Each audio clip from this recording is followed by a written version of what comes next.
सभी देशवासियों को प्रणाम। मैं महात्मा गांधी के बारे में संपूर्ण जानकारी दूंगा।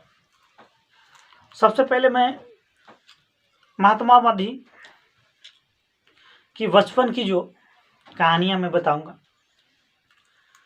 2 अक्टूबर को विद्यालय में छुट्टी रहती है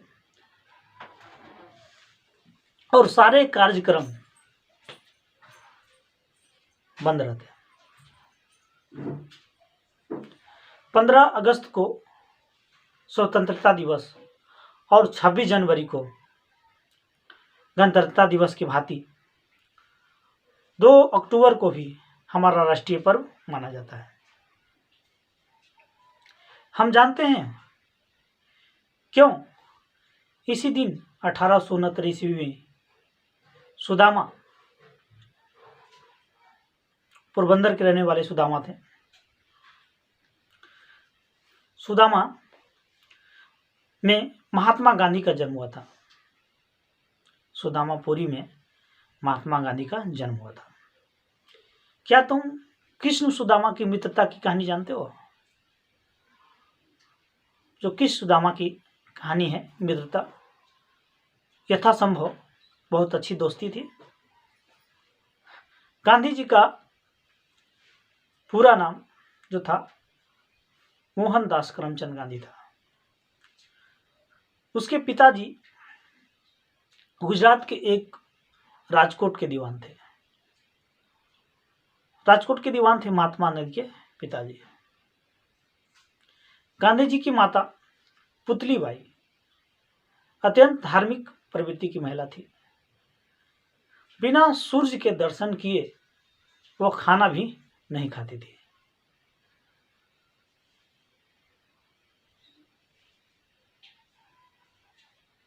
अपनी स्कूली शिक्षा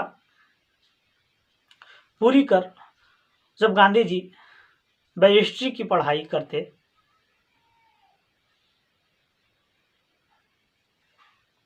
बैरिस्ट्री की पढ़ाई खत्म करने के बाद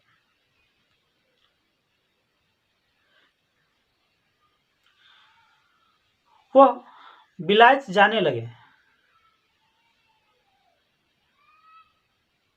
तो उन्होंने माता से प्रतिज्ञा की कि वहाँ न तो मांस खाएंगे, न शराब पिएंगे और न विलायती स्त्रियों से संपर्क करेंगे।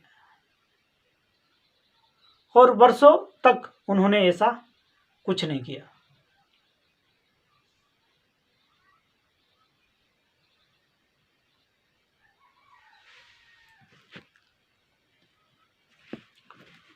अब मैं आगे बताता हूं। गांधी जी का जो दक्षिण अफ्रीका में जो गुजरा, बैरिस्ट्री की पढ़ाई पूरी करके गांधी जी एक गुजराती परिवार के वकील बनकर दक्षिण अफ्रीका गए। दक्षिण अफ्रीका में आज भी बता रहा हूं कि दक्षिण अफ्रीका में आज भी मैं बता रहा हूं कि काले गोरे का भेदभाव है। अब यह समाप्त होने को है। यहाँ के भारतीय व्यापारियों और जनता मजदूरी के साथ बुरा व्यवहार होता था। मजदूरों के साथ वहाँ का जनता को बुरा व्यवहार होता था दक्षिण अफ्रीका में। उन्होंने अपने रस्म रिवाजों को मानते हुए अब मनाने की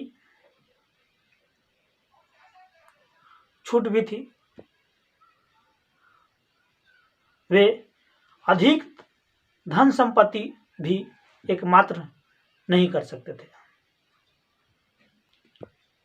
गांधी जी और उसके पक्ष में आंदोलन चलाने का निर्णय किया, किंतु वह आंदोलन संसार के सभी आंदोलन से अलग था। उनका सोच ही अलग था गांधी जी का। वह सत्य और अहिंसा पर आधारित था। दुश्मन का विरोध करो और उससे घृणा नहीं। उनका कहना था कि दुश्मन से विरोध करो लेकिन उनसे घृणा नहीं करो। मार खाओ और विरोधी से पर डंडे नहीं उठाओ। शुरुआत में बहुत लोग इन बातों को ठीक से समझ नहीं पाया। गांधी जी मार खा लेते थे लेकिन दूसरों पे हाथ नहीं उठाते थे। लेकिन शुरू में तो बहुत लोग इनको बात को पता नहीं चला और ठीक से समझ भी नहीं पाया, पर अंत में अफ्रीका सरकार को गांधी जी के सामने झुकना पड़ा और उसे बहुत सारी सुविधाएं हिंदुस्तानियों को देनी पड़ी। अफ्रीका सरकार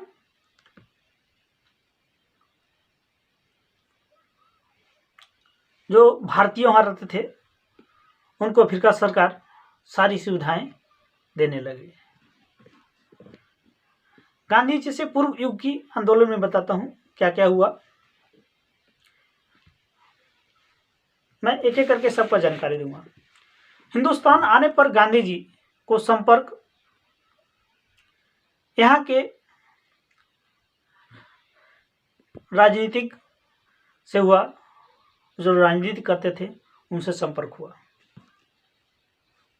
जो राजनीतिक उद्देश्य से आंदोलन कर रहे थे कि अंग्रेजों से कुछ मिल जाए, आम जनता तक उसकी पहुंच भी नहीं थी। सिर्फ बंग भंग के आंदोलन के समय वास्तविक रूप में जन आंदोलन चला था, जिसमें जनता ने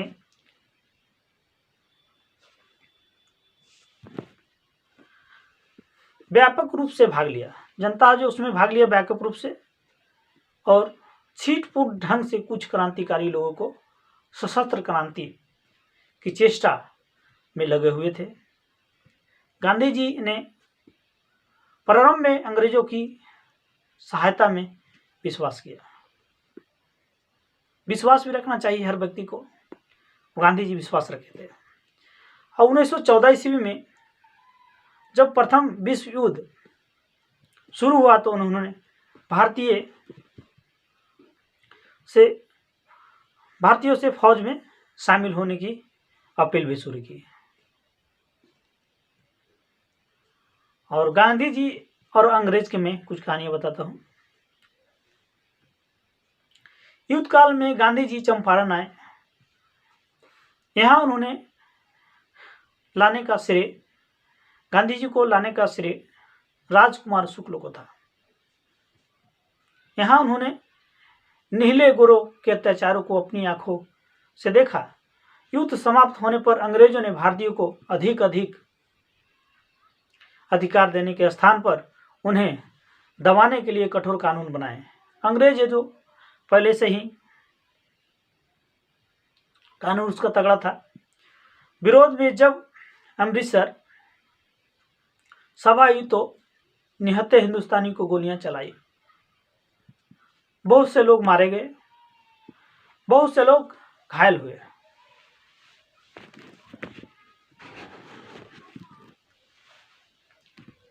बड़ी शान से अंग्रेज का अधिकारी था, डायर ने दावा किया कि गोली खत्म हो जाने के कारण ही उसे गोली चलाना बंद करना पड़ा।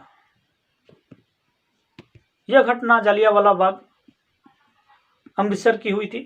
अमृतसर में जो हुआ था उसका मैं कहानी बता रहा हूं कुछ। अब वह हमारी स्वतंत्रता का एक स्मारक है। इस घटना में गांधी जी की आंखें खोल दी। अफ्रीका में रहने वाले हिंदुस्तानियों की संख्या थोड़ी थी। उन्होंने उन पर होने वाले अत्याचारों का विरोध किया। अब की बार तो सारे देश का सवाल था। उधर तुर्की की सल्तनत जो अंग्रेजों के खिलाफ युद्ध में भाग ले रही थी, कि और हार भी हो गया था। वहाँ का सुल्तान अपने को, जो वहाँ का सुल्तान था, अपने को मुसलमानों को खलीफा कहता था। उसके साथ हुए अन्याय से भारतीय मुसलमान दुखी थे। अब मैं आगे चलता हूँ। असहयोग आंदोलन की मैं कुछ जानकारी दूंगा। गांधी जी ने इस परिस्थिति का फायदा उठाकर अंग्रेजों के विरुद्ध असहयोग आंदोलन छेड़ दिया। कोर्ट, काउंसिल और कॉलेज जो अंग्रेजी शासन के 3 पाए थे, अंग्रेज गांधी जी ने लोगों को इन सबों से नाता तोड़ने के लिए कहा, लेकिन यह सारा आंदोलन शांतिपूर्ण तरीकों से होना था। परंतु चौरी चौरा नामक स्थान पर जब देवरिया जिले में उन आंदोलनकारियों ने जब एक थाने में आग लगा दी थी, जिसने कुछ सिपाही जलकर मर गए, तो गांधी जी ने आंदोलन बंद कर दिया और सिपाहियों की हत्या का सारा दायित्व अपने ऊपर लेकर सजा मांगे गांधी जी। उन्हें 100 साल की सजा दी गई। ये समाज में फैली सभी बुराइयों को अंत चाहते थे गांधी जी। गांधी जी ने कुछ और आंदोलन किए, मैं उसके बारे में बताता हूं। गांधी जी ने 2 और बड़े व्यापक आंदोलन जो अंग्रेजी शासन के खिलाफ किए।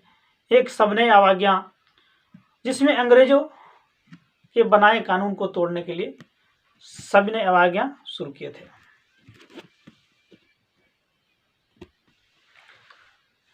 समय आज्ञा आंदोलन की बात की थी। दूसरा, अंग्रेजों भारत छोड़ो का। दूसरे आंदोलन के शुरू होने से पहले ही सभी नेताओं को जेल में डाल दिया गया। दूसरा जो आंदोलन हुआ था, उसके पहले ही सबों को जेल में डाल दिया गया था। जहां तहां हिंसा की घटनाएं भी हुई।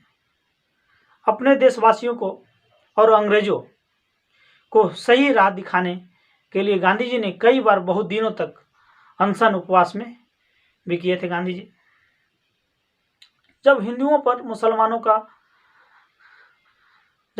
और मुसलमानों ने देश का विभाजन स्वीकार कर लिया, तब भी गांधी जी दोनों समुदाय के बीच मित्रता के लिए प्रयास करते रहे, दोस्ती का प्रयास करते रहे गांधी जी। हिंदुओं में पिछड़े लोगों की, खासकर अछूतों की दशा सुधारने के लिए भी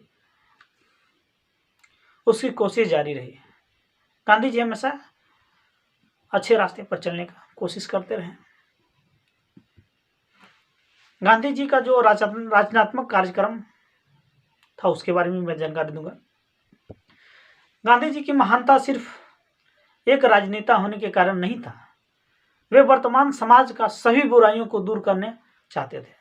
सभी बुराइयां दूर करना चाहते थे गांधी जी। अतः इसके लिए वे गांव का नए सिरे से निर्माण करवाना चाहते थे। यह काम कठिन था।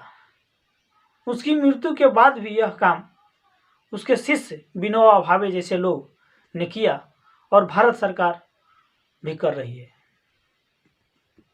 गांधी जी जब बड़े कामों में लगे थे, जिस कारण वे महात्मा गांधी बापू राष्ट्रपिता कहलाने लगे। छोटी छोटी बातों पर भी ध्यान देना नहीं भूलते थे। शिक्षा के संबंध में भी उन्होंने कुछ प्रयास किए थे गांधी जी। आज तुम विद्यालय में जो हाथ से काम करने का प्रशिक्षण प्राप्त करते हो, यह उन्हीं की देन है। वे वर्तमान महंगी चिकित्सा पद्धति के बदले सरल प्रकृति चिकित्सा में विश्वास रखते थे और स्वयं अपना तथा अपने लड़के का इलाज उसी ढंग से करते थे। रविंद्रनाथ टैगोर ने इन्हें महात्मा और सुभाष चंद्र बोस ने उन्हें पहले राष्ट्रपिता कहा। गांधी जी का हृदय और उसकी महानता। कुछ कट्टर लोग उनकी हिंदू मुस्लिम विरुद्धता की नीति को पसंद नहीं करते थे। ऐसे ही लोग में एक था नाथूराम गोडसे। नाथूराम गोडसे का मैं कहानी बता रहा हूँ कि क्या किया हुआ दागाबाजी उनके साथ। 30 जनवरी 1948 ईस्वी को गांधी जी अपनी दैनिक प्रार्थना सभा में जा रहे थे कि गोडसे ने उन्हें गोली मार दी। मरते समय उनके मुंह से सिर्फ हे राम शब्द निकला गांधी जी का।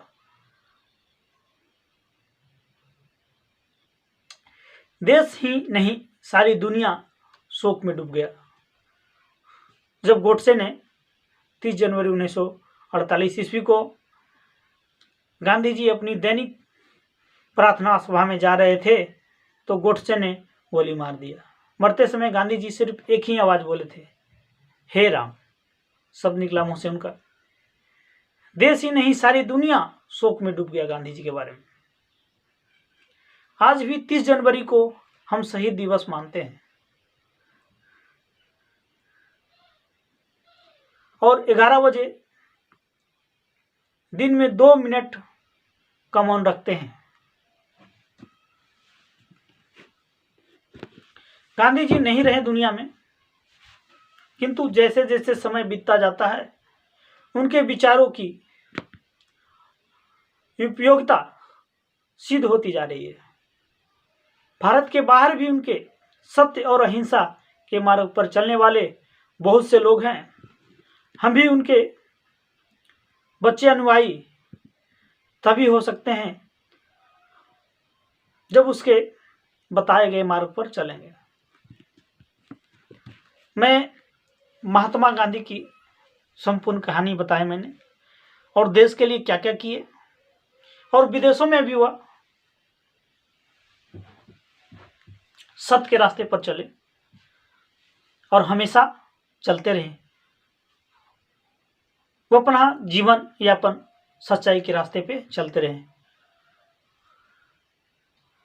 और अंग्रेजी को अपने दम के सहारे उनको एक दिन मुकाम हासिल कर लिया। मैं महात्मा गांधी की संपूर्ण जानकारी के लिए सभी देशवासियों को जय हिंद, जय भारत।